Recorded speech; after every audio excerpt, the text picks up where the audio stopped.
नमस्कार। आपका बहुत बहुत स्वागत है मेरे चैनल ज्ञान कुटुंब एकेडमी में।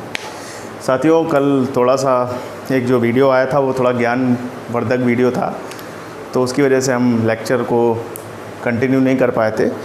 वो वीडियो आप भी जानते हैं क्यों आया था, क्योंकि जो महामारी इस समय है वो थोड़ा सा कम्युनिटी स्प्रेडिंग पे जा चुकी है। तो कम्युनिटी स्प्रेडिंग में जाने से क्या हुआ है कि आप देख रहे हैं केसेस कानपुर में 200 के ऊपर निकल रहे हैं, इसलिए थोड़ा सा वो ज्ञानवर्धक वीडियो था। और साथ ही साथ तैयारी करने वाले बच्चों के लिए हाफ वीडियो उसमें तैयारी और कंपटीशन के लिए था कि कुछ बच्चे जो हैं तैयारी नहीं करते, उनके लिए विशेषकर था। आज का वीडियो जो है वो बायो साइंस पे रिलेटेड है, जो कि मानव पाचन तंत्र लिखा है, मानव पाचन तंत्र की बात कर रहे हैं। ये बहुत ही महत्वपूर्ण टॉपिक है, इससे इतने क्वेश्चंस मिलते हैं। इसमें बायो के क्वेश्चन घुमा घुमा के इतने आए हैं। आप चाहे एंजाइम हार्मोन से लेके रिलेटेड देख लीजिए, आप चाहे पार्ट से लेके देख लीजिए, क्या क्या पार्ट कौन सा क्या काम करता है। इससे बहुत क्वेश्चन हर परीक्षा में पूछे आते हैं, तो इसको मैंने इंपॉर्टेंट समझ के बायो में बनाया है। इससे पहले आप जो पोर्शन देख चुके हैं वो पोषण से संबंधित था, विटामिन, कार्बोहाइड्रेट, प्रोटीन, खनिज लवण, इन सब पे चर्चा हुई थी। इसके बाद अब हमारा पाचन तंत्र पे चर्चा होगी। इसके महत्वपूर्ण तथ्यों के साथ आज हम आए हैं, तो आज शुरू करते हैं इस टॉपिक को। तो देखते हैं क्या है भाई। तो सबसे पहले ये देख लीजिए इसको तोड़ा कैसे है। आप एक काम करिएगा, इसमें डायग्राम देखिए मैं नहीं बनाया हूँ, डायग्राम आप लोग गूगल पे बड़े आराम सर्च करके देख सकते हैं, और लगभग सबने देखा भी हुआ होगा कि क्या कैसा होता है डायग्राम। कैसे ग्रसिका ग्रास नली होते हुए फिर हमारा अमाशय आता है, जो ऐसे करके बना होता है काजू के शेप में, वो अमाशय, ठीक है।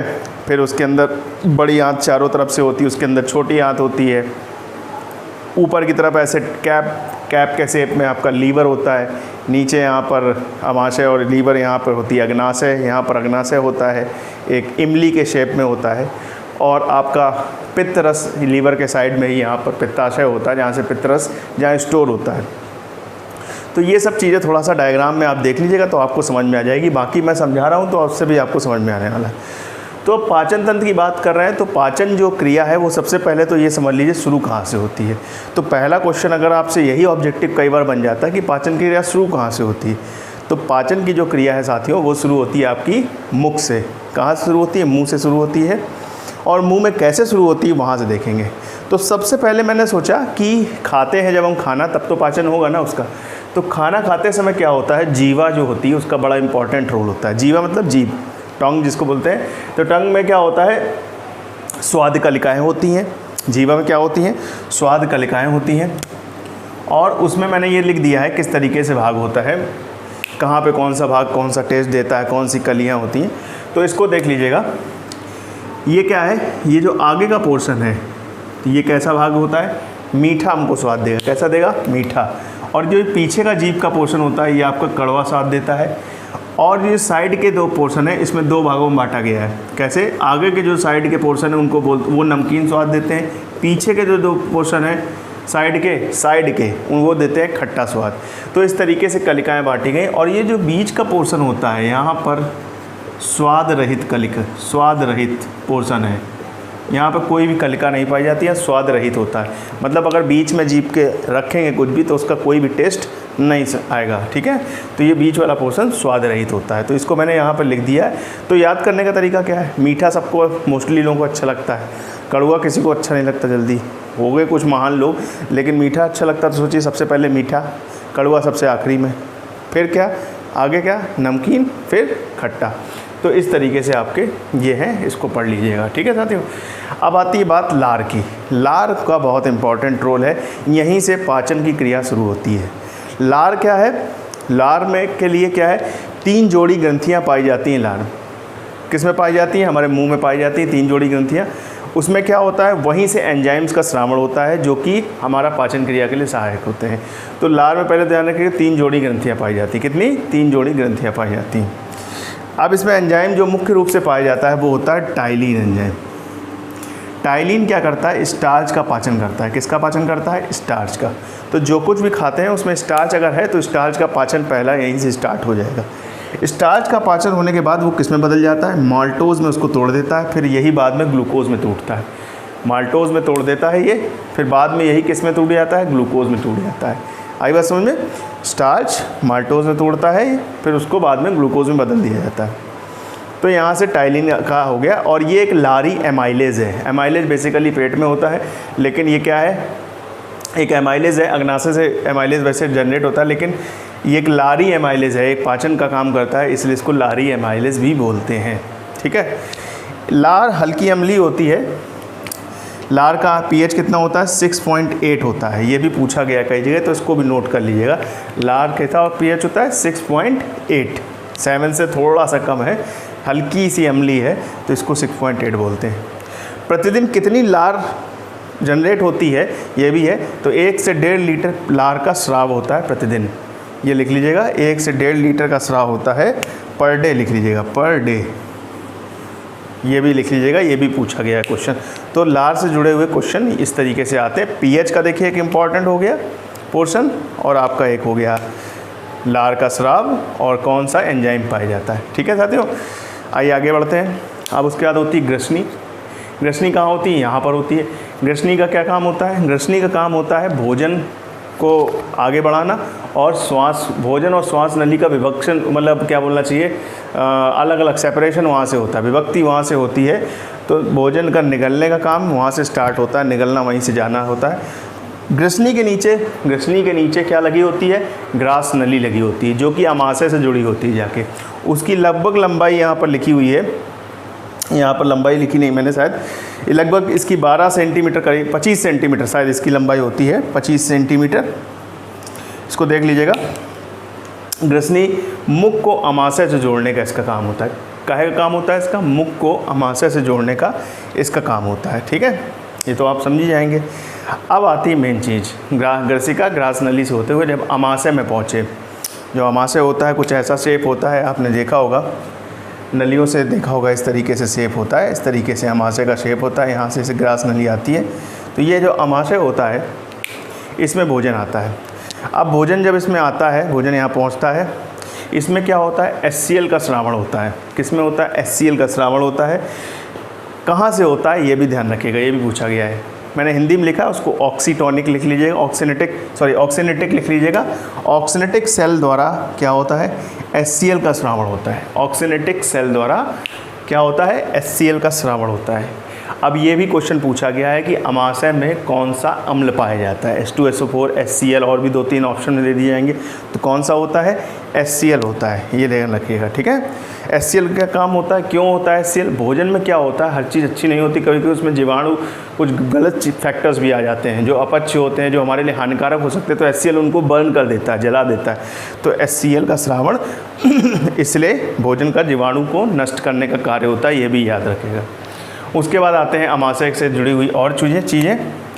अमाशय में जठर ग्रंथि पाई जाती है। कौन सी पाई जाती है? जठर ग्रंथि। ऑक्सीनेटिक से क्या हुआ? HCl, और जठर ग्रंथि से जठर रस निकलता है। अब इसका क्या काम होता है? इसमें निम्न एंजाइम पाए जाते हैं। कौन कौन से एंजाइम पाए जाते हैं? ये रट लीजिए, ये पूछे जाते हैं। ठीक है, पेप्सिन, रेनिन, म्यूचिन। बेसिकली लोग ज़्यादातर यही 2 बताते हैं, ये 2 नहीं बताते हैं। तो मैंने चारों एंजाइम मेन जो पेपर में पूछे गए वही चारों ले आए हैं आपके लिए। पेप्सिन का क्या काम होता है? नाम पेप्सिन है। पेप्टोज में ये बदलता है। किसके पाचन में सहायक है? प्रोटीन के पाचन में सहायक है। Pepsin protein. रेनिन आपको बताया था दूध के लिए। बच्चों में बेसिकली छोटे बच्चों में ये ज़्यादा विकसित रहता है। दूध के प्रोटीन केसिन का पाचन करता है। केसिन होता ना, दूध में बताया था मैंने, केसिन नाम का प्रोटीन पाया जाता है। उसके पाचन के लिए रेनिन नाम का एंजाइम होता है। एंजाइम क्या होता है? एंजाइम बेसिकली प्रोटीन होते हैं जो कि बायो उत्प्रेरक का कार्य करते हैं। ये लिख लीजिएगा कहीं, एंजाइम क्या होते हैं? प्रोटीन होते हैं, बायो उत्प्रेरक का कार्य करते हैं। बायो उत्प्रेरक मतलब कोई भी अभिक्रिया बायो रिएक्शन है उसको तीव्र कर देते हैं। मतलब अगर पाचन हो रहा तो उसको बढ़ा देंगे पाचन की प्रक्रिया को। ठीक है। म्यूचिन का क्या काम है? ये HCl से परत की रक्षा करता है। अब HCl ऐसा ना हो हमारे, देख कितना बढ़िया सिस्टम भगवान ने बना रखा है। अगर हमारे मान लीजिए पेट में HCl ही ज़्यादा हो गया तो HCl को भी प्रिकॉशन दे के चलना होगा। तो HCl गड़बड़ ना कर दे हमारे ऑर्गन को ही, तो क्या करते हैं, एक लेयर होती है, मतलब एक ऐसा हार्मोन निकलता है जो कि क्या करता है? HCl से परत की रक्षा करता है। किसकी परत की? इसकी, अमाशय की। तो म्यूचिन है वो। गैस्ट्रिक लाइपेज, इसका क्या काम है, लाइपेज, जहाँ भी आप एक लाइपेज मैं बताऊँगा यहाँ पर अपना अमाशय में, सॉरी अग्नाशय में, यहाँ अग्नाशय में बताऊँगा, और एक आपको बताऊँगा, एक आपको बता रहा हूँ मैं किसमें, अमाशय में। तो वसा पाचन में सहायक है। तो क्या क्या यहाँ पाचन हो गया आपका, स्टार्च का पाचन मुंह में हो ही गया था, वो ग्लूकोज माल्टोज में बदल ही गया था। पेप्सिन प्रोटीन हो गया, पाचन हो गया। वसा का पाचन हो गया, और प्रोटीन दूध वाला भी पाचन हो गया यहाँ पर। अब किसका पाचन नहीं हुआ यहाँ पर, वो है कार्बोहाइड्रेट। तो तुरंत नोट करिए, क्वेश्चन के रूप में भी इसको नोट करिए, स्टार करके लिखिएगा कि अमाशय में किसका पाचन नहीं होता, वो है कार्बोहाइड्रेट। किसका पाचन नहीं होता, तभी मैंने इसको रेड में लिख रखा है, इसको इम्पोर्टेंट लिखिएगा, यही सब क्वेश्चन पूछे जाते हैं। यहाँ कार्बोहाइड्रेट का पाचन नहीं होता है। कहाँ पर नहीं होता पाचन, अमाशय में नहीं होता। आइए आगे देखते हैं।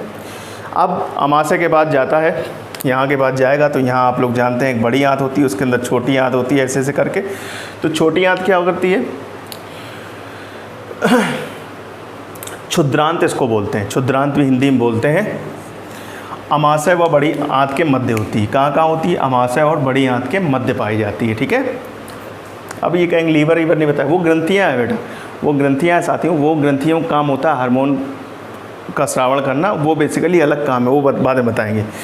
तो अमाशय व बड़ी आंत के मध्य पाई जाती है। अधिकांश भोजन का पाचन इसी में होता है। तो एक क्वेश्चन तुरंत नोट करिए, यहाँ से बनता है, जो मैं बता रहा हूँ उसको तुरंत नोट करिएगा कि सबसे ज़्यादा पाचन कहे या मुख्यतः पाचन, या सबसे ज़्यादा पाचन कहना चाहिए, या बचा हुआ जो भी पाचन है, सबसे ज़्यादा पाचन में किसका मतलब रोल होता है, वो होता है छोटी आंत का। अधिकांश भोजन जो भी पचना है, क्योंकि आप देख रहे हो यहाँ पर क्या हो रहा है, कार्बोहाइड्रेट का पाचन नहीं हुआ है, लेकिन बाकी सब कार्बोहाइड्रेट वगैरह प्रोटीन वोटीन सबका पाचन कहाँ हो जाता है, छोटी आंत में हो जाता है। ऐसे ऐसे जब घूमती है तो अग्नाशय से क्या होता है, अग्नाशय मैंने बताया ना इमली की तरह, उससे जो रस निकलेंगे वो क्या करेंगे, उसको छोटी आंत में जाके कार्बोहाइड्रेट को भी पचा देते हैं।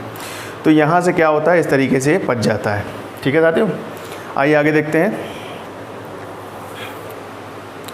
अधिकांश भोजन का पाचन इसी में होता है, बच्चे भोजन का पोषण भी इसी में होता है। इसकी कुल लंबाई 6 से 7 मीटर है। लंबाई याद रखिएगा कितनी है इसकी, 6 से 7 मीटर है इसकी कुल लंबाई। अब इसके 3 पार्ट होते हैं, ये भी एक बार परीक्षा में पूछा गया है, इसको भी वीवीआई करिएगा। ग्रहणी, मध्यांत और शेषांत। सबसे ऊपर ग्रहणी कहा जाता है, उसके नीचे शेषांत, और उसके नीचे मध्यांत, बीच वाला मध्यांत हो गया, आखिरी वाला शेषांत हो गया। शेषांत जो है वो सबसे लंबी होती है, जो सबसे नीचे का पोर्शन होता है सबसे लंबा होता है, जो सबसे ऊपर का होता है ग्रहणी वो सबसे छोटी होती है। ये केवल 25 सेंटीमीटर है, ये 2.5 मीटर है, ये 3.5 मीटर है। इसमें ग्रहणी में जमा जो भोजन होता है उसको काइम कहते हैं। क्या बोलते हैं, काइम। ये भी पूछा जाता है, कभी कभी पूछ देगा छोटी आंत में जमा भोजन को क्या बोलते हैं, तो काइम। अब छोटी आंत के अंदर पूछे कि काइम कहाँ पे जमा होता है, ग्रहणी में। जो ऊपर का हिस्सा होगा भोजन वहीं तो जमा होगा जाके, फिर पच के नीचे चला जाएगा। शेषांत के बाद फिर वो बड़ी आंत से होता हुआ गुहा से बाहर निकल जाता है। तो क्या होगा, इसमें जमा भोजन को क्या बोलते हैं, काइम कहते हैं, बड़ी आंत। तो यहाँ से ध्यान रखिएगा, इस तरीके से ये क्वेश्चन आते हैं कि अधिकांश भोजन का पाचन कहाँ होता है, छोटी आंत में। कितनी लंबाई, 6 से 7 मीटर। 3 पार्ट, ग्रहणी, मध्यांत, शेषांत। सबसे लंबी शेषांत कितनी, 3.5 मीटर। ग्रहणी के में जमा भोजन को क्या बोलते हैं, काइम बोलते हैं। इस तरीके से क्वेश्चन आते हैं, ठीक है साथियों। आइए आगे बढ़ते हैं। बड़ी आंत। बड़ी आंत में क्या होता है, हमारा जब भोजन छोटी आंत से पच के निकल जाता है, उसके बाद सब अवशोषण होके जो अवशिष्ट निकलना होता है वो बड़ी आंत के थ्रू निकलते हैं। तो क्या होता है, इसके भी पार्ट होते हैं, सीकम, कोलम और मलाशय में विभाजित है। किन 3 भागों में विभाजित है, सीकम, कोलम और मलाशय। यहाँ से जो क्वेश्चन बनता है सिर्फ वही समझिए, सीकम, कोलम और मलाशय, ठीक है। मलाशय जो लास्ट पार्ट जहाँ से हमारा मतलब आउट गोइंग हो जाती है, सीकम, कोलम और मलाशय। पुच्छ क्या होती है, पुच्छ या क्रमी रूप परिपोषिका क्या होती है, जो आपने देखा होगा एक पुच्छ के रूप में आखिरी में जमात होती है, तो हमारे अंदर एक शरीर में एक छोटी सी पूंछ के रूप में पाई जाती है। वो क्या होती है, 4 इंच लंबी होती है, बड़ी आंत से सीकम द्वारा जुड़ी होती है। किससे जुड़ी होती है, बड़ी आंत के पूछा जाता है किस पोर्शन से पुच्छ या कमी रूप जो आपकी परिपोषिका होती है किससे जुड़ी होती है, सीकम से जुड़ी होती है। किससे जुड़ी होती है, सीकम से जुड़ी होती है। ये क्वेश्चन आया हुआ है। कितनी लंबी होती है ये, 4 इंच की लंबी होती है। कितनी लंबी होती है? 4 इंच लंबी होती है। तो इस तरीके से इस पर क्वेश्चन आए हुए हैं, तो ये मैंने बता दिया। तो इस तरीके से आप देख लीजिएगा लार में क्या होता है, ग्रसनी में क्या, ग्रासनली क्या, अमाशय से क्या क्या होता है, कौन कौन से आपके एंजाइम हैं, छोटी आंत में क्या हो रहा है, कौन से भाग हैं, बड़ी आंत में क्या भाग हैं, इस तरीके से होता है। अब आते हैं ग्रंथि की तरफ। 1 मिनट रुकिए।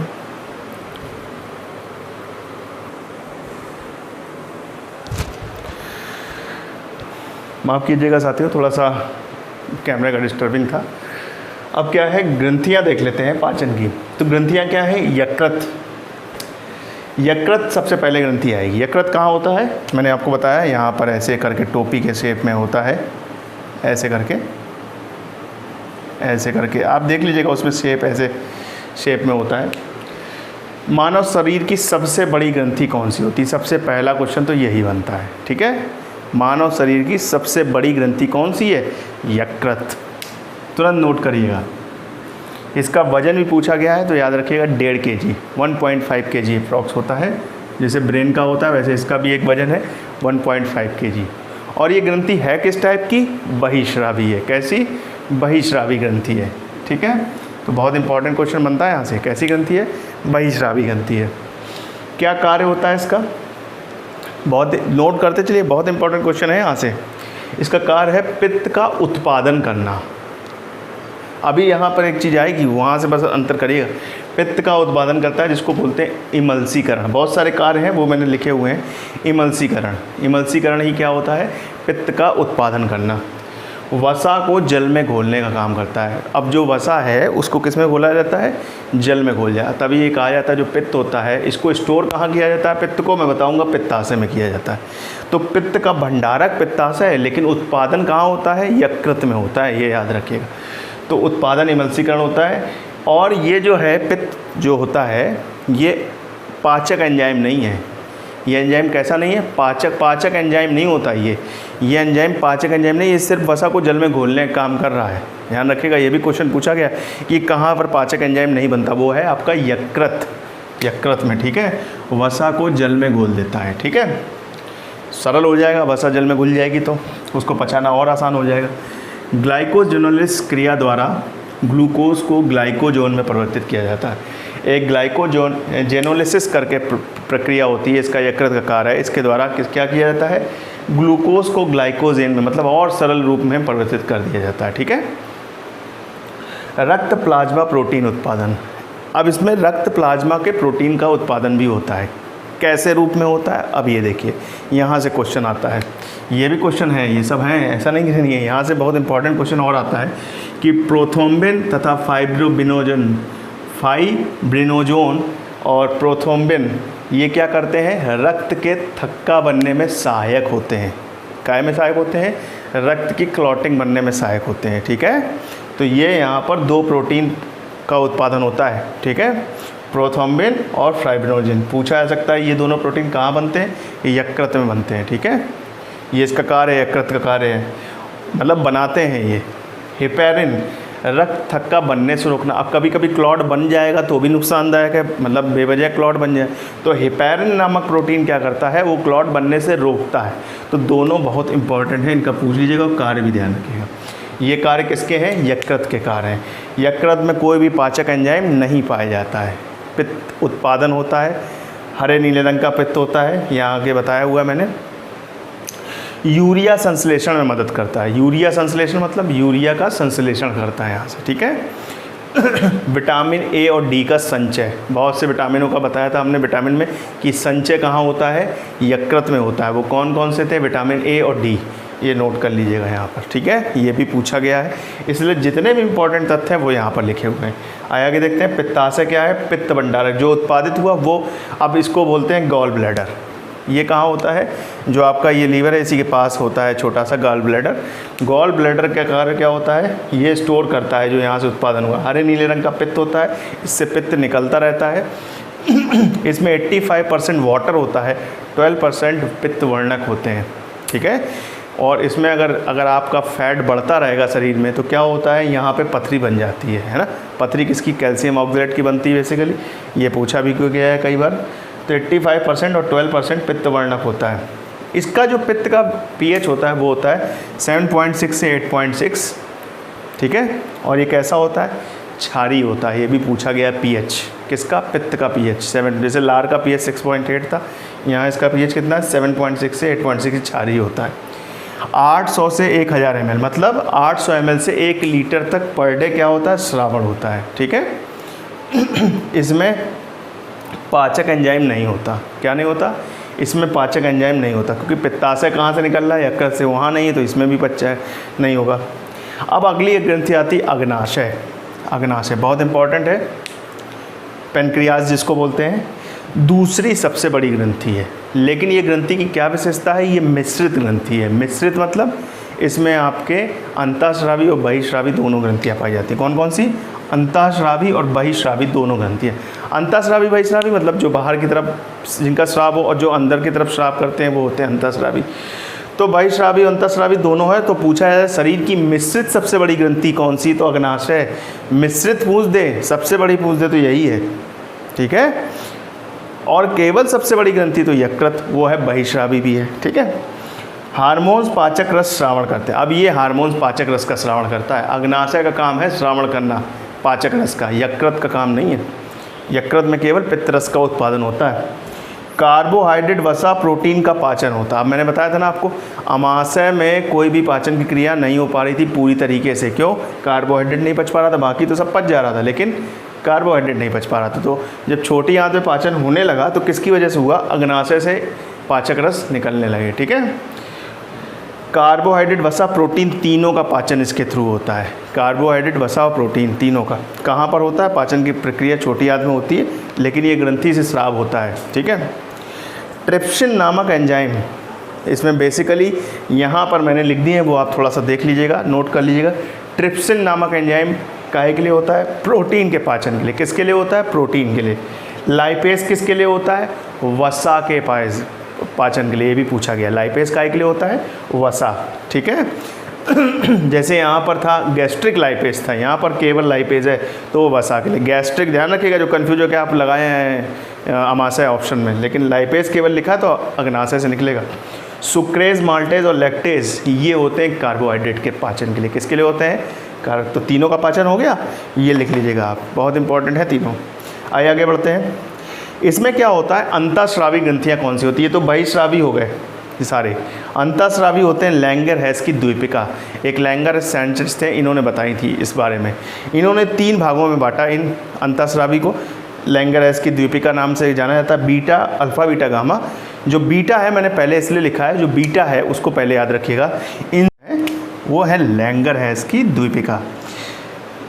इसको किस भागों में बांटा गया है, लैंगरहैस साइंटिस्ट थे, उन्होंने बताया अल्फ़ा, बीटा, गामा 3 टाइप की आपकी द्वीपिका पाई जाती हैं।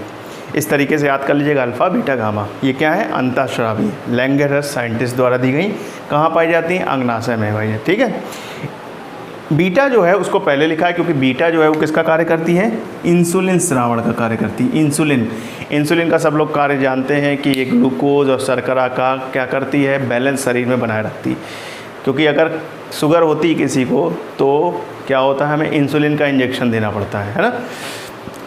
अल्फ़ा, इसका क्या काम होता है, इससे होता है, इसमें जो हार्मोन पाया जाता है वो कौन सा श्रावण होता है, ग्लूकेगॉन। ग्लूकेगॉन क्या कार्य होता है, शर्करा का बढ़ाने का कार्य करता है। अगर शर्करा की कमी हो रही है तो उसको बढ़ाने का कार्य करता है कौन, ग्लूकेगॉन। और इंसुलिन कब जरूरत होती है, जब शर्करा ज़रूरत से ज़्यादा बढ़ गई हो तो उसको कम करता है, कंट्रोल करके रखता है। गामा क्या है, सोमेटोस्टेरिन हार्मोन क्या कार्य करता है, ये भोजन का स्वांगीकरण क्या है, जो हमारा भोजन आया है उसको, जो यूज़फुल चीज़ है उसको पूरे शरीर में क्या करना, फैला देना, ये स्वांगीकरण होता है। तो अग्नाशय से जुड़ी हुई चीज़ें क्या हैं, बहुत इंपॉर्टेंट है। मिश्रित ग्रंथि वाला तथ्य तो बताया, बहुत इंपॉर्टेंट है। अंतःस्रावी बहिःस्रावी होती है, दोनों बताया आपको, ये भी ध्यान रखिएगा। कार्बोहाइड्रेट, वसा, प्रोटीन सबका पाचन होता है। यहाँ पर क्या होता है, यहाँ पर पित्तरस का काम होता है। अमाशय में क्या होता है, कार्बोहाइड्रेट का पाचन नहीं हो पाता। छोटी आंत में सारा पाचन होता है, किसकी वजह से होता है, अग्नाशय जिम्मेदार है। और यकृत भी होता है, लेकिन अग्नाशय की वजह से सब कुछ पच जाता है, ठीक है। यहाँ पर पाचन एंजाइम नहीं पाया जाता है।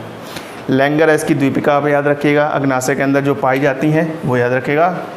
ठीक है, तो मिलते हैं अगले भाग में। अगला भाग जो होगा हमारा हिस्ट्री का होगा, उस पर हम लोग आगे बढ़ाएंगे। जो उत्तर मुगल काल का छोटा सा पोर्शन बचा हुआ है, मोहम्मद शाह के बाद अहमद शाह वगैरह जो आने हैं, उसको देखेंगे। मिलते हैं अगले भाग में, तब तक अपना ध्यान रखिए, माता पिता का ध्यान रखिए। जय हिंद, जय भारत, भारत माता की जय।